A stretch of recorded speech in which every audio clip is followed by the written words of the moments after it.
तो साथियों यहाँ पर एक सवाल लिखा हुआ है, चलिए इसे पहले पढ़ते हैं। यहाँ पर लिखा हुआ है कि 2 अंकों का योग 8 है तथा उनके व्युत्क्रमों का योग 8/15 है, संख्याएं ज्ञात कीजिए। तो हमें यहाँ पता करना है वो कौन सी संख्याएं हैं जिनका हम योग कर दें तो हमें 8 प्राप्त हो जाए, और उनके व्युत्क्रमों का हम योग कर दें तो हमें 8/15 प्राप्त हो जाए। यहाँ पर हमें संख्याएं ज्ञात करनी है। तो साथियों यहाँ पर हम संख्याएं यहाँ पर निकालते हैं। चलिए यहाँ पर सबसे पहले लिखेंगे हल यानी सॉल्यूशन। दोस्तों यहाँ पर हम मान लेंगे, तो यहाँ पर लिखेंगे माना। तो यहाँ पर दोस्तों हमने मान लिया है कि माना संख्याएं x तथा y हैं। चलिए अब उसके बाद यहाँ पर लिखते हैं प्रश्नानुसार। तो प्रश्न यहाँ पर हमसे कह रहा है कि 2 अंकों का योग 8 है। तो साथियों हमने यहाँ पर 2 अंक यहाँ पर माने हैं संख्याओं के x तथा y। तो यहाँ पर क्या हो जाएगा, योग का मतलब जोड़ अर्थात प्लस। तो यहाँ पर पहला अंक हमने x और दूसरी संख्या का हमने अंक माना है y, और यहाँ पर लिखा योग का मतलब प्लस कितना है, 8 है। यहाँ पर एक हम मान निकाल लेंगे, तो यहाँ पर y बराबर क्या हो जाएगा, यहाँ पर हो जाएगा 8 - x। ये हो जाएगा दोस्तों, इसे हम समीकरण नंबर 1 मान लेंगे। तो y को यहीं रोकेंगे, x को उधर भेजेंगे तो ये माइनस में हो जाएगा। उसके बाद यहाँ पर आगे सवाल पढ़ते हैं। तो साथियों सवाल में आगे लिखा है तथा उनके व्युत्क्रमों का योग 8/15 है। यानी आपने जो संख्याएं मानी हैं, जो अंक माने हैं, उनका आप व्युत्क्रम कर दीजिए। तो यहाँ पर व्युत्क्रम का मतलब उल्टा। जैसे दोस्तों यहाँ पर x, तो x का उल्टा क्या होगा, 1/x। जैसे 5 का उल्टा क्या होगा, 1/5। तो व्युत्क्रम का मतलब क्या होता है, उल्टा। तो यहाँ पर पहली संख्या का अंक हमने माना है x, तो x का उल्टा करेंगे 1/x। और उसके बाद दूसरा अंक हमने माना y, तो y का उल्टा 1/y। उसके बाद यहाँ पर उनके व्युत्क्रमों का योग बोल रहा है तो प्लस करेंगे, वो कितना है, 8/15 है, 8/15। चलिए अब यहाँ पर इसे थोड़ा हल करते हैं। यहाँ पर गुणा करेंगे, x एक के x हो जाएगा और प्लस y एक के y, और नीचे क्या हो जाएगा, xy और बराबर 8/15 हो जाएगा। थोड़ा इसे और हल करते हैं। तो यहाँ पर तिर्यक गुणा करेंगे, तो 15 का इधर भाग में इधर गुणा करेगा, xy इधर भाग में इधर गुणा होगा, x हो जाएगा प्लस 15y बराबर यहाँ पर 8 का गुणा होगा xy के साथ, तो 8xy। चलिए अब यहाँ पर क्या करते हैं दोस्तों, यहाँ पर y का मान रख देते हैं, क्योंकि हमें y बराबर रखना है 8 - x। चलिए y का मान यहाँ पर रख देते हैं। तो यहाँ पर रखेंगे y का मान, तो इसे हम समीकरण 2 मान लेंगे। यहाँ पर लिखेंगे y का मान रखने पर, चलिए यहाँ पर y का मान रख देते हैं।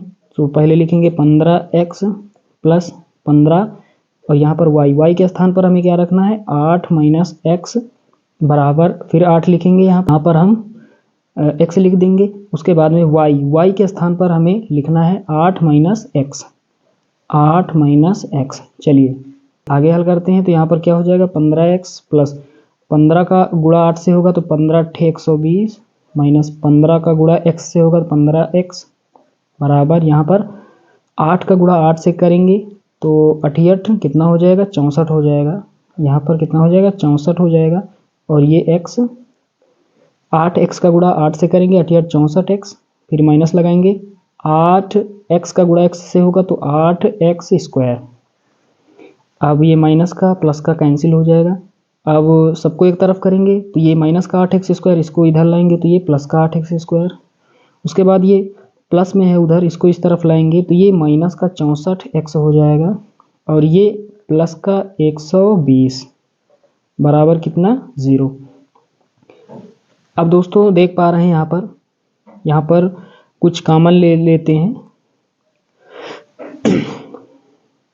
अब हमारे पास दोस्तों क्या बचा, 8x² - 64x + 120 बराबर 0। तो चलिए 8 पहले हम कॉमन ले लेते हैं।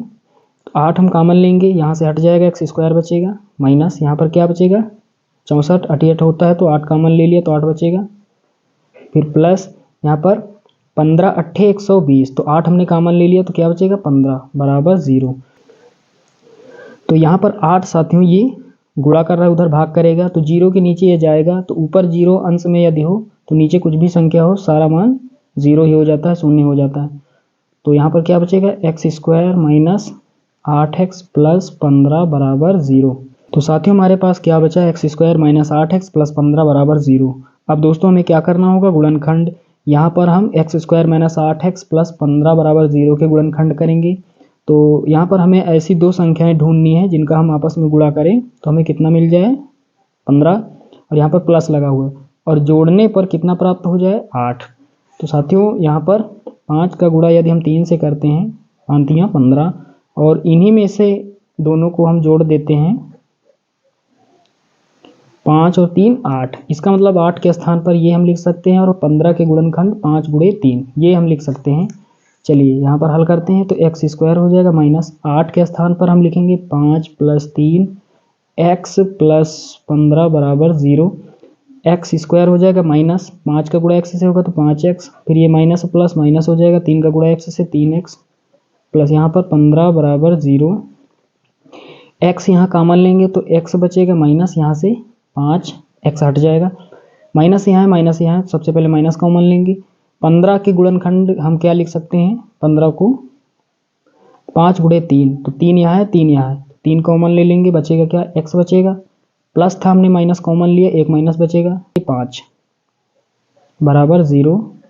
अब यहाँ पर फिर से x माइनस 5 ये कॉमन है तो एक बार हम लिखेंगे x माइनस 5, एक बार लिखेंगे x माइनस 3। अब दोनों मान जो हैं दोस्तों वो 0 के बराबर हैं, तो दोनों को हल करेंगे x माइनस 5 बराबर 0, x बराबर यहाँ पर क्या हो जाएगा 5, इसे हल करेंगे x माइनस 3 बराबर 0, x बराबर 3 हो जाएगा। तो साथियों x के दो मान हमें प्राप्त हुए 3, 5। x बराबर पहले 3 रखते हैं समीकरण 1 में, x बराबर 3 समीकरण 1 में जब रखेंगे तो यहाँ पर क्या हो जाएगा समीकरण 1 पहले लिख लेते हैं y बराबर 8 माइनस एक्स। ये दोस्तों समीकरण 1 यहाँ पर देख पा रहे हैं, यहाँ पर हमें x के स्थान पर 3 रखना है पहले, तो y बराबर क्या हो जाएगा 8 माइनस और x के स्थान पर 3, तो यहाँ कितना हो जाएगा 5, तो y का मान 1 हमें 5 प्राप्त हो गया। और यहाँ पर जब हम x बराबर 5 रखेंगे तो हमारे पास यहाँ पर क्या हो जाएगा 8 माइनस एक्स, तो y बराबर 8 माइनस एक्स के स्थान पर 5, तो y बराबर क्या हो जाएगा यहाँ पर 3 हो जाएगा। 8 में घटाएंगे 5 तो कितना बचेगा 3, तो दूसरा y का मान हमें 3 प्राप्त हुआ। तो y के हमें दो मान प्राप्त हुए 3, 5। तो साथियों हमने यहाँ पर संख्याएं, यहाँ पर दो संख्याएं क्या मानी हुई थी x तथा y, तो यहाँ पर हमारा आंसर आ चुका है। तो यहाँ पर क्या हो सकता है, अतः संख्याएं यहाँ पर 3, 5 या फिर 5, 3 ये यहाँ पर आंसर हो जाएगा।